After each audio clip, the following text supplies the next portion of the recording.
joia? Sejam bem-vindos a mais uma aulinha de história. Na semana passada, nós falamos sobre a vida dos povos indígenas. E na aulinha de hoje, nós iremos continuar falando dos povos indígenas, mas nós vamos falar um pouquinho mais dos artesanatos e do modo de vida dos indígenas nos tempos atuais. Preparados? Pegue a sua apostila do grupo 4 e abra na página 248 e acompanhe a leitura com a Tia Dai. Então, meus amores, na página 248 da nossa apostila, vai falar sobre o artesanato indígena. A arte indígena é muito rica. Ela foi se desenvolvendo com o tempo, conforme a necessidade deles no dia a dia, seja no trabalho, nos afazeres domésticos e nos rituais de espiritualidade. A arte indígena é composta por cerâmica, cestaria, plumagem, pintura corporal e máscaras. Agora vamos para a nossa apostila. O artesanato indígena. A arte indígena é muito rica. Ela deixa transparecer sentimento e sensibilidade por meio dos trabalhos feitos em cerâmicas, cestarias e adornos. O artesanato indígena no Brasil não ocorreu de uma hora para outra. Pelo contrário, ele foi se desenvolvendo ao longo dos anos, inspirado nos acontecimentos diários e nos ritos cerimoniais. Os objetos, as pinturas e os enfeites foram fabricados e introduzidos no dia a dia conforme a necessidade, seja no momento da espiritualidade, seja no trabalho doméstico. Dessa forma, cada comunidade tem o seu estilo para ampliar a sua arte, tornando-a diversa das demais. A principal função do artesanato é, sobretudo, a comunicação. Por meio dela, cada trabalho e cada obra representam uma função específica muito bem definida, que é compartilhada por todos dentro da comunidade. Dessa forma, a cerâmica, as máscaras, a pintura corporal, a cestaria e a plumagem integram a arte indígena de forma geral. Cerâmica é um exemplo de arte que não está presente em todas as comunidades indígenas.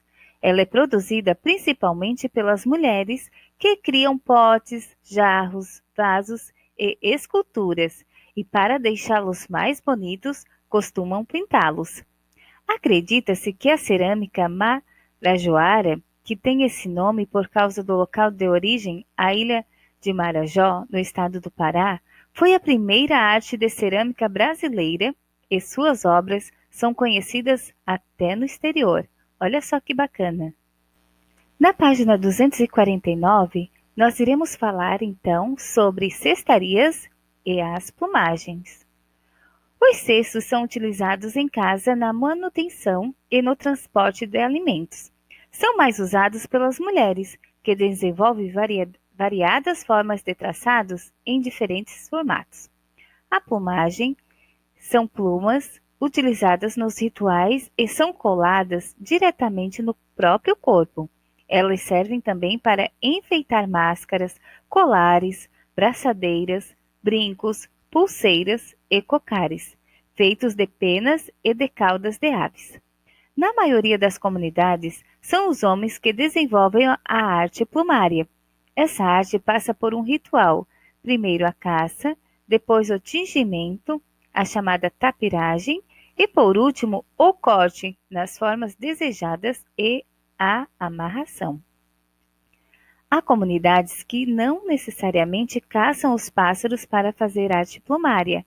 Elas esperam que os animais morram naturalmente ou usam plumas de animais que caçam para se alimentar. Na página 250, vai falar sobre a pintura corporal e também as máscaras. Pintura corporal é usada em certos rituais e de acordo com o gênero e a idade, Sua finalidade é indicar os grupos sociais ou a função de cada indivíduo na comunidade.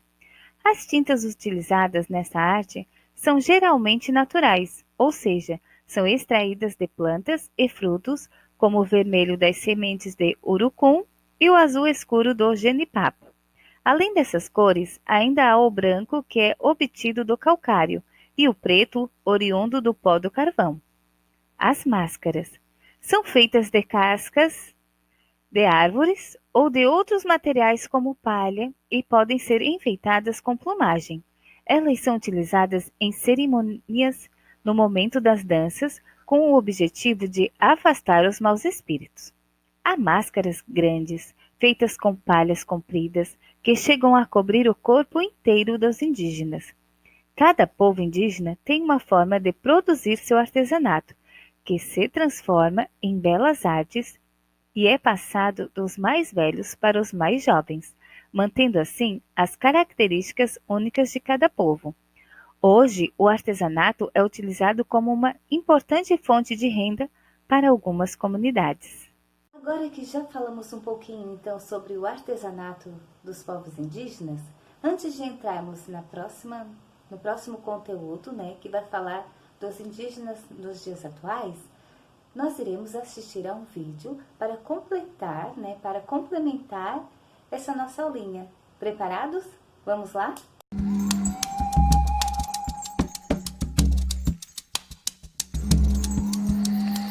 Na cultura indígena, os objetos quase sempre têm, em primeiro lugar, uma função, mas também têm beleza, originalidade e muitos significados. Características que fazem deles mais do que simples utensílios. Uma forma de arte.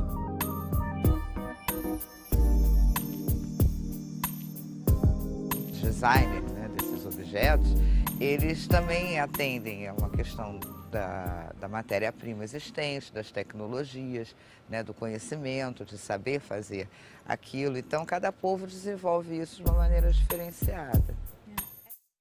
As cestarias são um bom exemplo dessa arte utilitária.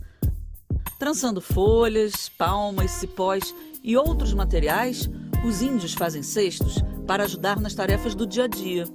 Tem cesto para guardar alimentos, peneirar farinha, coar e até filtrar. Os índios também precisavam armazenar líquidos. Aí criaram a cerâmica. Ela pode servir para ajudar a cozinhar. A cerâmica produzida na ilha de Marajó é uma das mais conhecidas. Ela tem pintura vermelha ou preta sobre um fundo branco. Na decoração, vários símbolos. Mas é a pintura corporal que mais impressiona nas artes indígenas. Os índios transformam a pele em tela, pintando um repertório de padrões decorativos. São círculos, meandros e gregas.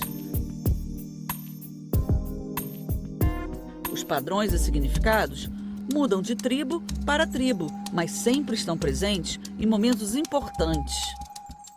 Na preparação para o casamento e no nascimento das crianças.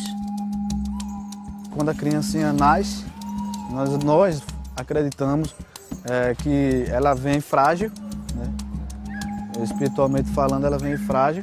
Então a gente, quando nasce, pinta o corpo dela com uma pintura especial de jenipapo, que é onde nós acreditamos, como nossos antigos nos passa e nos passaram, ela afasta os maus espíritos de chegar naquele bebezinho. No extremo norte do país, o Zuaiuana tem uma pintura corporal cheia de significados. O pontilhado é como se fosse o couro malhado das onças e representa o domínio sobre a natureza. A forma em triângulo vem da borboleta, uma referência ao mundo dos espíritos. Já o listrado representa o arco-íris e os elementos sobrenaturais. As máscaras também estão relacionadas com a mitologia das artes indígenas. Estão presentes em rituais com música e dança para agradar os espíritos. A contribuição dos povos indígenas para a formação cultural do país vai bem além da construção de objetos. Nossa matriz indígena é uma das que fundamenta o país multicultural em que vivemos.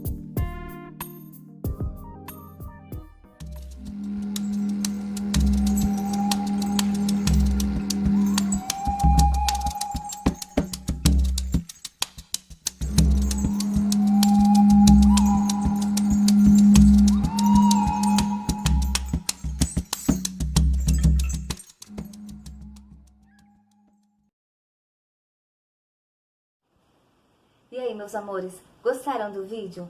Bacana, né? Saber um pouquinho mais sobre a cultura dos povos indígenas, como eles fazem os artesanatos, o cuidado que eles têm na hora de fazer as cores, né?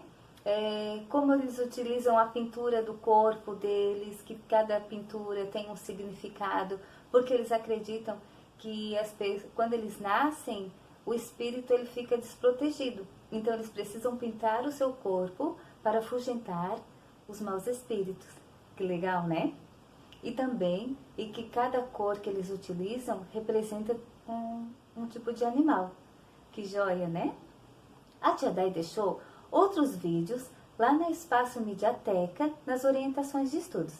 Depois você vai até lá, acesse e saiba um pouquinho mais. Tá joia? Agora, meus amores, página 252, que nós iremos dar continuidade à nossa aulinha. Meus amores, para o conteúdo, então, da página 252, que irá falar sobre os indígenas nos dias atuais, vocês irão acompanhar a leitura nas páginas 252 e 253, tá joia? Enquanto a Tia Day está conversando aqui no vídeo com vocês. Os indígenas nos dias atuais. Quando os portugueses chegaram aqui, a população indígena era de 5 milhões de pessoas. Essa população diminuiu muito porque o contato com os não indígenas trouxe aprisionamento, escravidão e mortes causadas por conflitos ou por doenças. O contato com os portugueses e outros povos dificultou a conservação dos seus costumes e o modo de vida tradicional. Para os povos indígenas que sobreviveram, surgiram outros desafios. Alguns deles precisaram abandonar suas terras ou mudar seu modo de vida. Por isso, muitos costumes foram se adaptando à nova realidade. Algumas comunidades se recolheram ou se mantiveram no interior do país para manter seus costumes e tradições.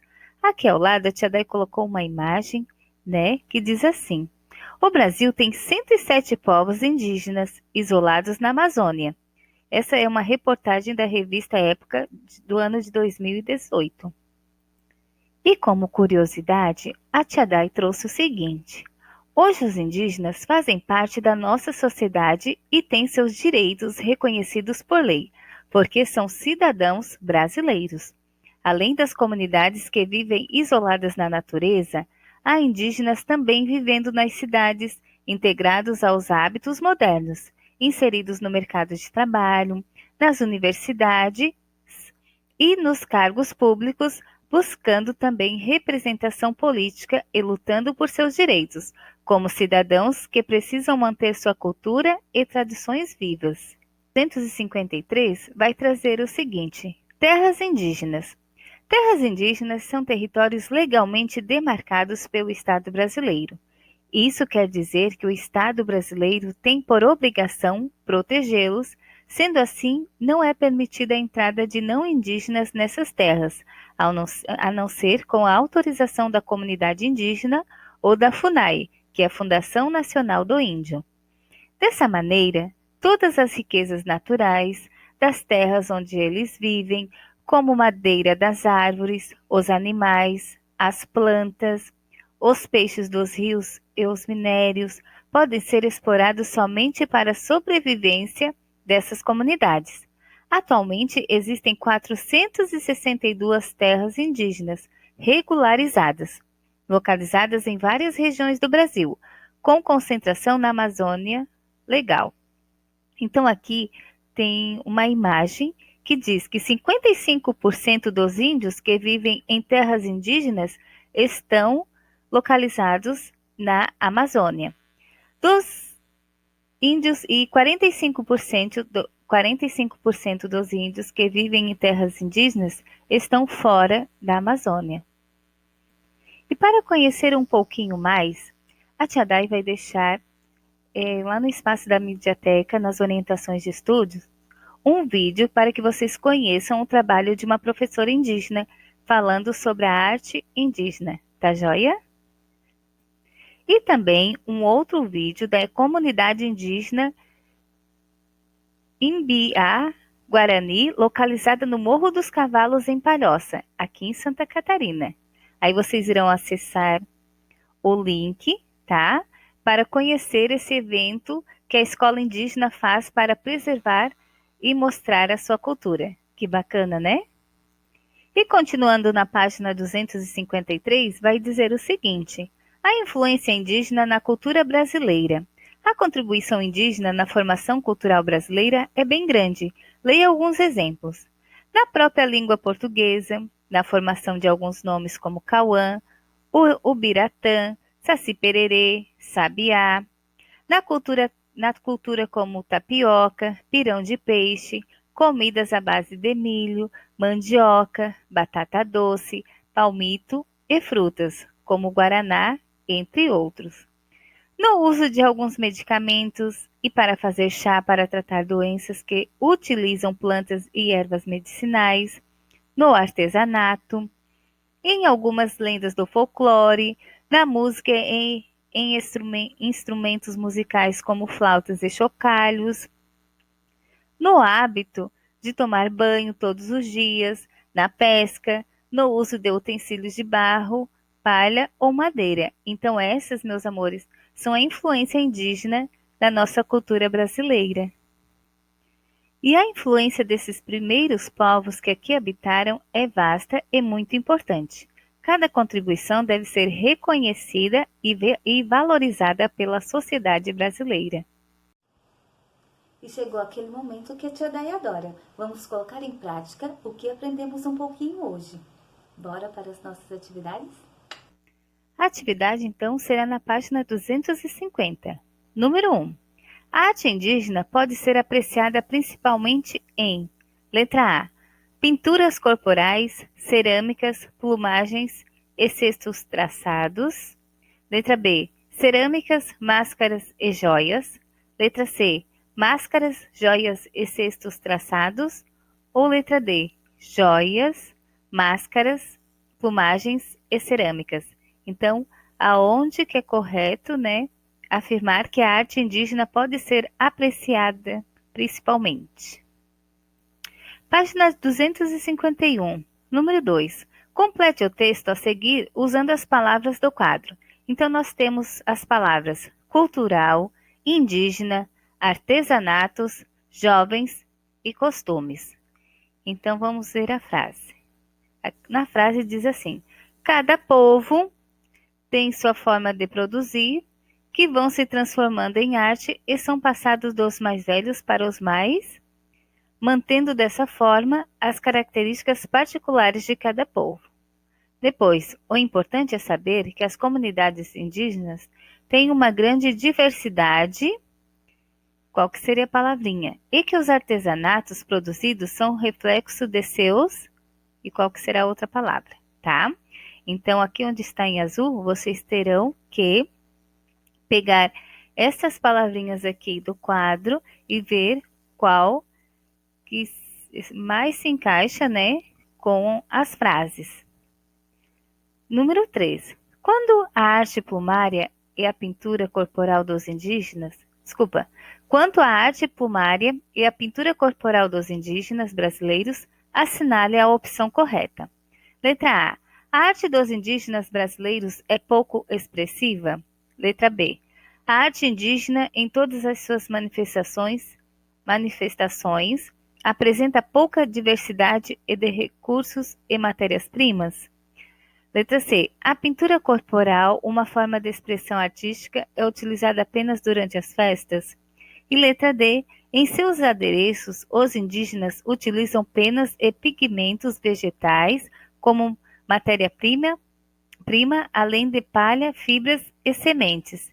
Então, qual que será a opção correta? Na página 254, nós iremos realizar somente a atividade número 1 e a número 2, ok? A número 1 vai dizer assim: marque o que é influência indígena na cultura brasileira. Dormir em redes, ir ao cinema, pescar, usar utensílios de barro e palha, usar sapatos, comer mandioca e milho, usar roupas coloridas, tomar chá para curar doenças, andar descalço. Então, vocês já perceberam, né, pela leitura que a Tia Day fez, que há mais de uma influência, né? Então, qual a influência indígena para a nossa cultura brasileira? Aí vocês irão fazer um xizinho aqui ao lado, tá certo? Número 2. São chamados de terras indígenas os locais ocupados pelos portugueses? Letra B. Pelas comunidades indígenas de uso exclusivo deles? Letra C. Apenas pelos indígenas tupis? Ou letra D. Somente pelas crianças indígenas? E na página 255 vai dizer assim: nossa língua recebeu grande influência dos povos indígenas. Na língua portuguesa, por exemplo, existem muitas palavras que são de origem tupi. Junte as sílabas da mesma cor que estão no quadro a seguir e encontre algumas dessas palavras. Depois copie-as. Então, nós temos aqui palavras de cor, sílabas de cor rosa, azul claro, amarelo, verde, mais claro. Aqui, eu não sei se é marrom ou é cinza. Então, vocês terão que juntar as sílabas da mesma cor para formar uma palavra, tá joia? E irão escrever aqui no espaço abaixo. Meus queridinhos, finalizamos então mais uma aulinha de história. Acesse o espaço Mediateca, onde terá todas as orientações de estudos. E também, se tiver alguma dúvida, pode ir lá na ferramenta Professor Tutor. Tá joia? A Tia Day está com muita saudade de vocês. Um beijão e até amanhã na nossa aulinha de língua portuguesa.